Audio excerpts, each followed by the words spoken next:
It's safe to say that this campaign looked nothing like what we started or thought it would look like 9 months ago.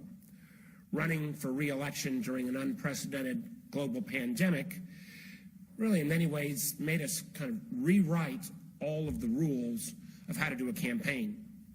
So to all of those Virginians who helped build this successful campaign, who helped educate voters about how to vote in a different way in Virginia, and this year I want to commend as well the governor who I just talked to and our General Assembly, who made it so much easier to vote in Virginia. 45 days of early voting, the ability to vote by mail, the ability today to have a state holiday, all incredibly important. But that took an education of voters across the Commonwealth and a lot of our volunteers who helped make that possible. I hope tonight will mark a turning point for both our Commonwealth and for our country. All across America, we've seen the remarkably devastating effects of the pandemic. 230,000 Americans have died. 30 million Americans have either lost their job or had their jobs reduced.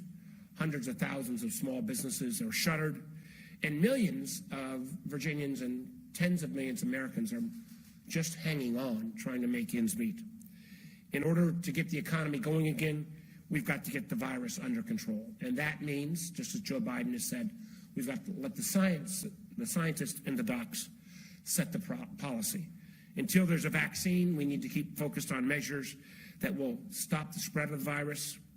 We need to make sure we've got free testing, robust contact tracing, and I still do not understand why 6 months after we haven't made literally billions of these masks and should be able to give them out everywhere for free when you walk into a store, church, or school. And I know I echo this with my colleague and dear friend of 40 years, Tim Kaine.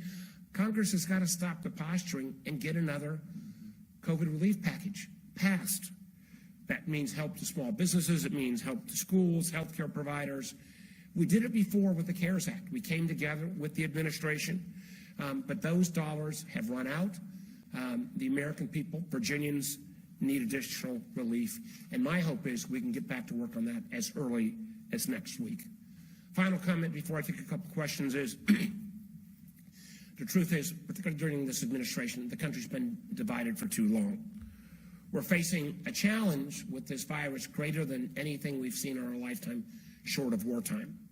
And the only way that we're going to be able to defeat that and truly build back better is if Americans become united. That means ending the kind of attack rhetoric and mean-spiritedness that too often has infected our political discourse. It means we've got to stop the name-calling and actually start the healing.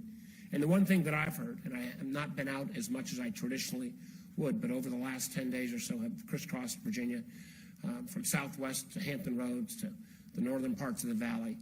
And Virginians want us to get our act together. They want us to put them first. They know we live in the greatest country in the world, and there's nothing that we can't accomplish, but we've got to do that in a way that's united. We are going to recover. We're going to get through this virus. Brighter days are ahead for both Virginia and our country. My final comment is just a great big thank you to the people of Virginia. A lot of work to do, and I look forward to getting back to that. And with that, I'd be happy to take a couple of questions.